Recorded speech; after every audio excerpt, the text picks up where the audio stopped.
Kalian pasti sering dengar soal sosok penjaga yang suka diwarisin turun-temurun dan bikin seseorang itu jadi sakti atau jadi punya keahlian khusus yang berhubungan sama hal gaib gitu kan? Nah, biasanya orang-orang yang punya pegangan gini tuh tipe orang yang udah sepuh dan kadang punya kebiasaan yang misterius. Salah satunya ini adalah kakek gue. Hai, kenalin, gue Dewi. Usia gue sekarang 25 tahun dan asal gue dari Riau. Gue anak pertama dari 4 bersaudara. Dan kisah yang akan gue ceritain ini terjadi di tahun 2005. Waktu itu gue masih kelas 2 SD dan adik gue masih usia 3 tahun. FYI, cerita ini terjadi waktu gue masih tinggal di daerah perkampungan di Riau. Jadi, waktu gue kecil, gue punya kebiasaan gampang banget pingsan. Kena panas dikit, pingsan. Minum sembarangan, pingsan. Lihat cogan lewat, pingsan. Tapi sering juga gue pingsan di tempat-tempat yang emang kata orang angker gitu. Sampai sekarang gue dan keluarga juga nggak tahu tuh apa penyebab gue jadi gampang pingsan gitu. Nah, karena gue udah keseringan pingsan, orang tua gue yang khawatir ngebawa gue berobat tradisional lah ke kakek Jai. Kebetulan itu kakek gue sendiri. Rumah gue sama rumah kakek Jai ini cuma beda kota aja, tapi masih satu provinsi. Kita kesana bisa jalur laut dan jalur darat. Gue, abah, emak, dan adik gue milih jalur darat dengan sepeda motor yang makan waktu 4 jam di jalan. Ya, lumayan jauh sih kalau gue bilang untuk perjalanan tanpa macet. 4 jam coy. Kakek ini kerja sebagai penebang pohon tua untuk buka lahan baru yang nantinya akan ditanami pohon kelapa. Makanya beliau lebih suka tinggal di pedalaman. BTW, di Riau masih banyak pekerjaan yang berkaitan dengan kelapa dan sawit ya guys. Dengar-dengar, orang tua zaman dulu emang masih percaya sama penjaga. Atau sering kita sebut pegangan. Katanya sih buat jagain mereka yang kerjanya di hutan. Atau jagain di rumah dari orang jahat. Dan makhluk halus yang gak suka tempatnya diganggu atau dibersihin sama kakek. Kalau kata abah, penjaga kakek ini kayak orang bunian, yang pendek, berkepala botak, dan punya kulit meleleh.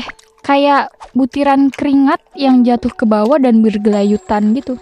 Jadi kalau dia jalan, kulit yang bergelayutannya itu ikut bergerak. Konon, katanya kakek bisa mengobati secara tradisional itu karena campur tangannya juga. Tapi waktu itu, posisinya gue belum tahu kalau kakek ternyata punya pegangan. Karena selama ini kita nggak pernah tinggal lama bareng kakek. Waktu itu ada momen di mana pas gue lagi main di depan rumah kakek sendirian, tiba-tiba kayak ada yang dorong gue gitu dari samping dan bikin kaki gue keseleo. Gue pun tersungkur dan pingsan. Gue juga heran kenapa gitu doang gue bisa pingsan. Pokoknya bangun-bangun waktu itu udah maghrib. Kata abah, waktu gue pingsan, kakek ngasih gue air yang udah didoain dan diusapin lah air itu ke seluruh badan gue sama emak gue. Semenjak itu, beberapa bulan gue tinggal di rumah kakek, gue udah gak pernah pingsan lagi. Nah, buat mastiin keadaan gue baik-baik aja, kakek nyaranin orang tua gue buat tinggal bareng beliau untuk sementara waktu. Takutnya, kalau jauh dari kakek Jai, gue kumat lagi. Ya, singkat cerita, akhirnya gue menetap di rumah kakek Jai untuk beberapa lama. Sampai sekalian lah, gue pindah sekolah juga di sana. Awal gue di sana, semua baik-baik aja.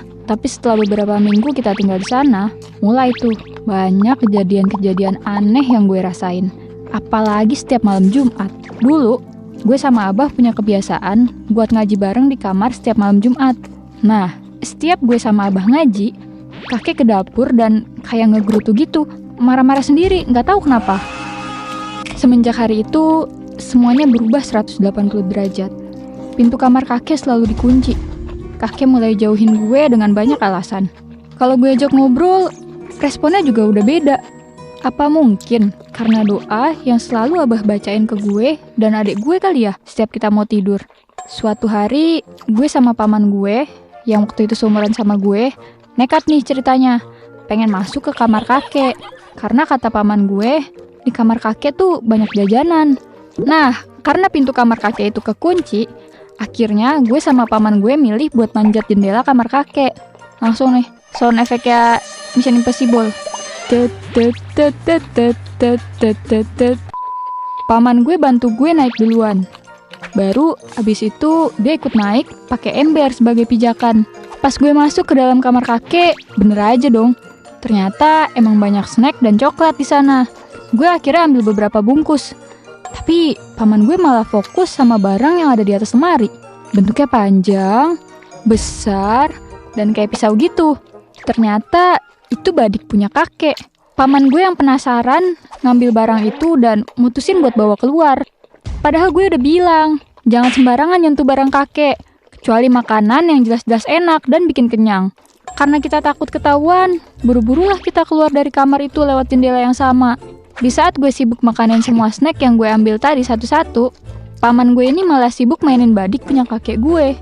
Dikira dia samurai X kali ya, bisa punya jurus pedang hempas galau sekali tebas, anjay. Entah gimana ceritanya, tiba-tiba lutut paman gue ini kegores sama badik itu. Banyak gaya sini bocah lagian, anjay. Lukanya lumayan besar dan darahnya juga mengucur deras. Ya gue teriak lah manggil emak dan nenek gue buat nolongin paman gue. Mereka pun akhirnya dateng, termasuk kakek gue. Paman gue langsung digendong sama kakek. Tapi yang aneh, bukannya dibawa ke rumah sakit, kakek gue malah buru-buru bawa paman gue masuk ke kamarnya dan dikunci rapat-rapat dari dalam. Karena gue lihat paman gue nangis kejer kesakitan pas digendong tadi, gue yang masih bocil ikutan nangis lah. Abah langsung gendong gue dan nanya apa yang terjadi. Dengan sesegukan dan ingus di hidung, gue ceritain lah ke bokap kalau paman kena badik. Abah langsung meluk gue erat dan elus-elus kepala gue. Katanya, untung bukan kamu yang kena, soalnya badik itu ada isinya.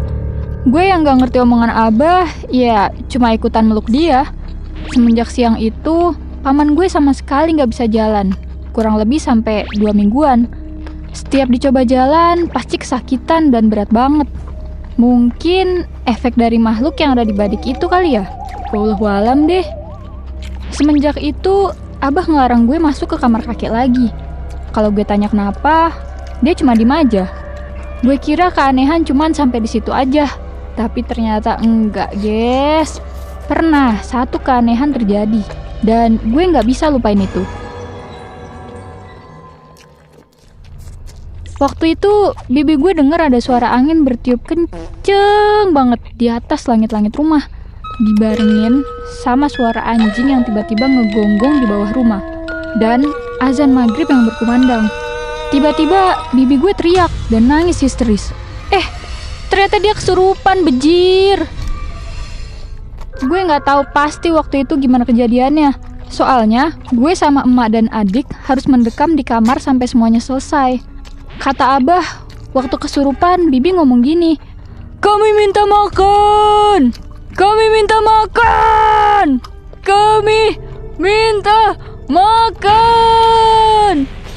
Waktu ditanya mau makan apa, mereka jawab, "Kami mau makan pulut kuning dan ayam bakar cemani." Darah ayamnya harus dimasukin ke dalam gelas dan harus diletakin di bawah pohon beringin yang ada di belakang rumah. Akhirnya, sajen itu diletakin di sana, dibantu dengan lantunan ayat suci Al-Quran yang dibacakan sama Abah. Gak lama kemudian, bibi pun sadar. Dan kalian tahu nggak kakek di mana? Kakek cuma duduk di ruang makan dan ngeliatin semua kejadian itu tanpa reaksi apapun, apalagi ngebantu. Si Abah mulai curiga, jangan-jangan apa yang Abah lihat waktu pertama kali masuk ke rumah ini adalah jin peliharaan kakek. Ternyata emang dari awal Abah gue udah ngeliat sosok itu, guys. Sosok penjaga kakek yang lagi duduk di langit-langit rumah. BTW, rumah kakek ini tipe rumah yang gak ada plafonnya ya, guys. Abah pun akhirnya nyamperin kakek sembari ngomong, "Pak, lepasin aja apa yang udah Bapak pelihara selama ini. Kalau enggak, satu persatu orang di rumah ini akan celaka." Awalnya kakek diem aja, tapi karena sadar kalau Abah udah tahu dan omongan Abah itu ada benarnya, akhirnya kakek ngaku. Terus dia bilang, "Ya udah, nanti aku lepasin. Lagi pula ini juga bukan keinginanku, tapi ini adalah saka turun-temurun dari nenek moyang." Setelah itu, Abah mutusin buat wudhu dan sholat isya. Setelah sholat, Abah zikir dulu. Dan saat itu, Abah dengar bisikan yang berkata, Carilah akar melilit yang menumpang pada batang pohon. Karena selain bacaan Al-Quran, akar itu juga bisa sebagai penangkal makhluk jahat supaya nggak masuk ke dalam rumah. Pagi datang dan Abah memutuskan untuk mencari akar itu sendiri. Abah masuk ke dalam hutan. Beliau cukup lama di sana buat cari akar itu. Akhirnya, Abah pun berhasil nemuin akar itu dan langsung pulang. Habis itu, akarnya pun digantung di langit-langit rumah, tepat di mana makhluk itu berada. Beberapa hari kemudian, kakek nemuin Abah untuk nemenin sekaligus bantu beliau buat lepasin sakat turun-temurun itu. Abah seneng dong. Akhirnya kakek mau berhenti pelihara jin dan kembali ke jalan yang benar. Ahey! Kakek buang pegangannya itu jauh di pemakaman yang ada di dalam hutan. Dengan cara menggali lubang dan masukin kain putih yang berbentuk pocong, sembari bilang, "Pergilah kau, jangan lagi kembali padaku. Aku melepaskanmu sekarang." Lalu kakek minta Abah untuk mendoakannya. Gak lama setelah kejadian itu, kakek mutusin buat pindah. Ngikutin saran dari Abah dan emak buat tinggal di kampung di mana tempat kita tinggal. Dengan perahu, kita berdayung selama 2 hari 1 malam dengan bergantian sama paman-paman gue yang lain. Sejak saat itu, kejadian mulai membaik. Kakek udah kembali kerja di gudang kelapa dan jadi nelayan. Begitupun anak-anaknya. Saat itu juga, kakek udah jadi pribadi yang lebih baik, yang sayang sama anak dan cucu, dan jadi lebih rajin beribadah juga. Sayangnya, 5 tahun yang lalu, kakek menghembuskan nafas terakhirnya. Tapi kita semua cukup lega, karena beliau meninggal dalam keadaan bersih, alias peliharaan jinnya udah dilepasin. Pesan gue dari cerita ini, jangan pernah bersekutu dengan setan, jin, apalagi iblis, atau apapun itu yang jenisnya masih goib. Karena dibalik terkabulnya semua keinginan kita, pasti ada harga yang harus kita bayar. Terima kasih udah dengerin cerita gue ya. Segitu aja dulu cerita dari gue, sampai jumpa di cerita yang lain. Bye!